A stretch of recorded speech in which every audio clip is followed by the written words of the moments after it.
नमस्कार। आप देख रहे हैं आईडीटीवी इंद्रधनुष और मैं हूं झारखंड बिहार की पहली एआई एंकर इंद्रा। जब बाबूलाल मरांडी ने सोरेन परिवार पर हमला बोलना शुरू किया तो हेमंत सोरेन के समर्थकों ने बाबूलाल पर 4 एफआईआर करा दिए। बाबूलाल मरांडी ने कहा था कि महाजनी प्रथा से लड़ते लड़ते हेमंत सोरेन परिवार खुद महाजन हो गया। बाबूलाल पर लातेहार, सिमडेगा, देवघर और काके में मुकदमा दर्ज किया गया है। काके थाने में पतराटोली निवासी सोनू तिर्की की ओर से यह एफआईआर दर्ज की गई है। प्राथमिकी में कहा गया कि सोशल मीडिया प्लेटफॉर्म पर मरांडी का बयान पोस्ट किया गया है। इसमें उन्होंने मुख्यमंत्री हेमंत सोरेन और सांसद शिबू सोरेन के खिलाफ अभद्र टिप्पणी की है। प्राथमिकी के आधार पर काके थाना में पदस्थापित सब इंस्पेक्टर संजय नायक को अनुसंधान की जिम्मेदारी सौंप दी गई है। अब पुलिस इस मामले की जांच करेगी। इधर भाजपा के प्रदेश अध्यक्ष बाबूलाल मरांडी के खिलाफ केस दर्ज होने के बाद भाजपा के प्रदेश प्रवक्ता कुणाल शांडगी ने झामुमो और सोरेन परिवार पर निशाना साधा है। उन्होंने कहा कि बाबूलाल मरांडी की संकल्प यात्रा से राज्य सरकार और मुख्यमंत्री हेमंत सोरेन घबरा गए हैं।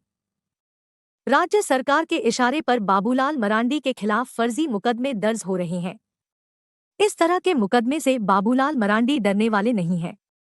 भाजपा और झामुमो में जिस प्रकार तल्खी बढ़ रही है, उससे यह साफ है कि आने वाले समय में दोनों के बीच जुबानी जंग और बढ़ेगी और दोनों एक दूसरे से जुड़े कई ऐसे राज खोलेंगे जिससे दोनों दलों के नेताओं और उनके करीबियों की राजनीतिक छवि खराब हो।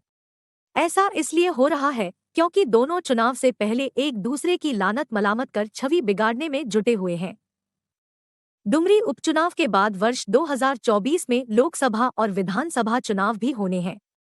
ऐसे में अगर यह सिलसिला जारी रहा तो न सिर्फ भाजपा बल्कि झामुमो के अलावा कांग्रेस नेताओं के भी कई राज उजागर होंगे। वहीं थानों में दर्ज मुकदमों की संख्या भी बढ़ सकती है क्योंकि झामुमो इस बार टॉलरेट करने के मूड में नहीं दिखती। डुमरी उपचुनाव के पहले वार पलटवार में झारखंड के राजनीतिक दलों खासकर भाजपा झामुमो की जुबानी जंग में राजनीति की मर्यादाएं टूटती जा रही है। दोनों दलों के नेताओं के बयान दलीय राजनीति से आगे बढ़कर जुबानी मर्यादाएं तोड़ते मरोड़ते नजर आ रहे हैं। बाबूलाल मरांडी ने संकल्प यात्रा से पहले प्रदेश भाजपा कार्यालय में प्रेसवार्ता कर हेमंत सोरेन और उनके परिवार के लोगों पर जमीन लूट का आरोप लगाया। वे संकल्प यात्रा के दौरान सभाओं में भी ये आरोप दोहरा रहे हैं। अब झामुमो ने बाबूलाल पर जवाबी हमला बोल दिया है। झामुमो महासचिव सुप्रियो भट्टाचार्य ने प्रेस कॉन्फ्रेंस कर आरोप लगाया कि संताल बिल्डर्स कंपनी बाबूलाल मरांडी के करीबियों की है। इसमें बाबूलाल का पैसा लगा है और इस कंपनी ने सैकड़ों एकड़ जमीन खरीदी है। सुप्रियो ने कागजात मीडिया के समक्ष प्रस्तुत करते हुए कहा कि इस कंपनी में 3 डायरेक्टर हैं। इनमें से एक बाबूलाल के भाई छोटू मरांडी के बेटे रामिया मरांडी, दूसरे सुनील तिवारी की पत्नी लालिमा मरांडी और तीसरे मिहिजाम के योगेंद्र तिवारी। वे निदेशक होने के साथ जमीन ब्रोकर भी हैं। जमीन ब्रोकर योगेंद्र तिवारी के जरिए संथाल परगना में सैकड़ों एकड़ जमीन खरीदी गई है।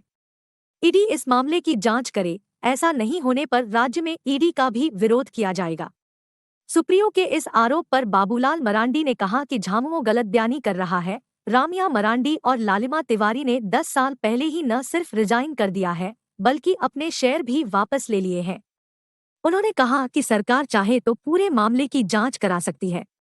इसके पहले संकल्प यात्रा की सभाओं में बाबूलाल मरांडी ने राज्य के मुख्यमंत्री के लिए फ्रॉड जैसे शब्द का इस्तेमाल किया।